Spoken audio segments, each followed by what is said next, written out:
with Georgie Gardner.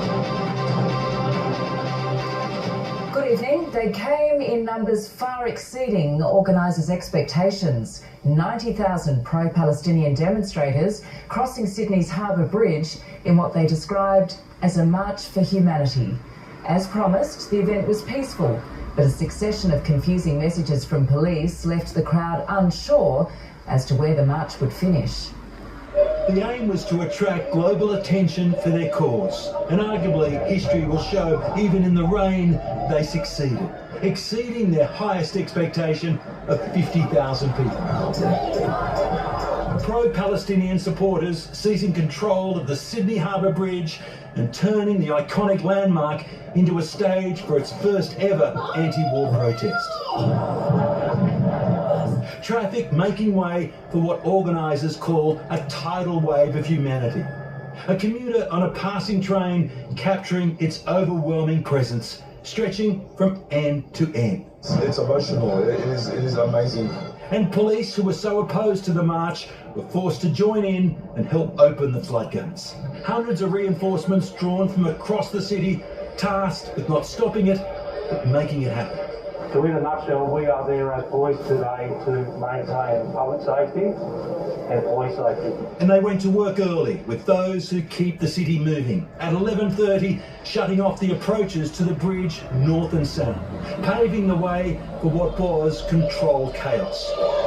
The masses gathered early at Lang Park near Wynyard in pouring rain. We might be standing in the rain, but there's nothing compared to the rain and the bombs and the bullets. In the Supreme Court on Friday, police argued the starting point posed a risk to safety and warned of a crowd crush. But the danger was avoided as they closed surrounding streets. The world said never again to the Jewish Holocaust, and now we've seen it in our own eyes. It's being documented in Palestine. In the crowd, an Australian doctor who worked in Gaza. Let's do it, let's bring in these hospitals, let's save these children, and let's stop the bloodshed. Once jailed freedom fighter Julian Assange. Politicians past and present from all sides joined the march. If you were the foreign minister right now, what would your attitude be to this two-state? I'd be immediately recognising Palestine as Canada and the UK and France have done. Havoc on the streets, Sydney's Lord Mayor Clover Moore insisted it was a small price to pay.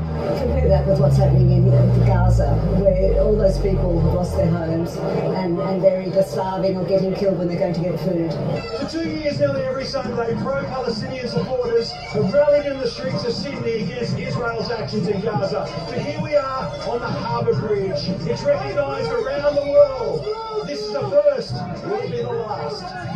If you needed to do this again, you do it again? We'll see. It depends on the people. If the people want to do this again, then we'll do this again. The takeover of the bridge was meant to be a one-way journey. As it neared its end, an abrupt about-face. Police monitoring the march from its operational room, deciding to turn the crowd around and send it back into the city. But then confusion when people tried to finish at North Sydney. 9 reporter James Wilson was in the crowd. Well, it's 3 p.m. and police have just sent out a mass emergency text message that says that this march needs to stop due to public safety. Many people actually jumping the barrier and choosing to use this pedestrian slipstream instead. Police were forced to issue a third message asking protesters to remain calm and follow police directions. It said they were worried about public safety, but then they just told us to stand there with people going backwards and forwards. So yeah, it was a bit confusing. No people were hurt, no police were hurt. But gee whiz, I wouldn't like to try and do this every Sunday at that short notice. The plan was to reopen the bridge at 4:30, but the size of the crowd and the confusion meant the city remained paralysed well past that. I can't look at the crowd, I can't. The man behind Sydney's biggest protest in more than a decade was himself stunned by the turnout. Hey, beyond anything we could have imagined, the numbers seem to be exponentially more even than what we thought. Finally, Albanese can no longer dodge this question. Pressure now on the federal government as mounted police moved in to take the bridge back. Its occupation over, and the world would have been watching. Damien Ryan, 9 News.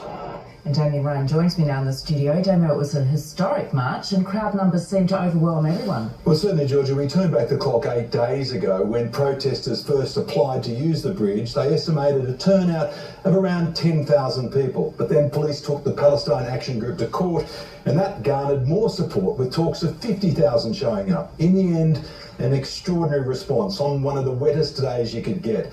Police roughly say 90,000 organisers. The organisers think around 100,000. So either way, the bridge was yet again the centrepiece for history, Georgia. Damien Ryan, thank you. Let's go now to James Wilson, who joins us from Sydney Police Centre. James, you were there on the bridge. Describe the mood for us. Well, Georgie, it felt special and significant. The sheer amount of people, we were all blown away as far as the eye can see, covering the Harbour Bridge. And of course, that did bring with it at times communication breakdowns, police and event organisers surprised and unable to manage their instructions. As we mentioned in Damien's story, that text message system used by police to try and instruct people to get off the bridge caused some kind of confusion amongst the crowd, people walking north and then trying to turn around and walk south. The result of that is that people were kind of stuck in the middle for over an hour, but I do have to give it to the crowd. They remained patient and they remained calm and they managed to self-regulate the situation. Of course, the police will be looking at today and thanking and counting their lucky stars that nothing did happen in terms of injuries, and we spoke to officers a short time ago. It came very close to us having almost a catastrophic situation where we were really concerned about. But we are not anti-protest, we don't get into the politics of it, and we do understand it is a significant issue to people. Georgie, no arrests and no injuries. Police will take that as a win, and protesters, of course, making their mark on the Harbour Bridge. Looking back today at such a diverse and beautiful crowd, they too will be very, very happy with the message they sent. Georgie. James Wilson, thank you. Let's now go to North Sydney, where we find Madison Scott. And Maddie, of course, it was a major diversion for the rest of the city today. Georgie, the plea from transport bosses today was clear: avoid the city. Now, that message for those not participating in the protest certainly hit home, as thousands did stay home. We saw some heavy traffic around Rozelle and Gladesville as people did use those alternate routes on our roads, and buses here at North Sydney were being turned around for more than 7 hours. Now, North Sydney Station was also a pinch point as that metro line was closed due to essential track work. But now, Georgie, our iconic Sydney Harbour Bridge has been open for more than an hour, and as you can see here, traffic is again flowing. Good news, Madison Scott, thank you. To other news now, and a major search is underway for a woman swept away in floodwaters in the Hunter Valley last night. Up to a dozen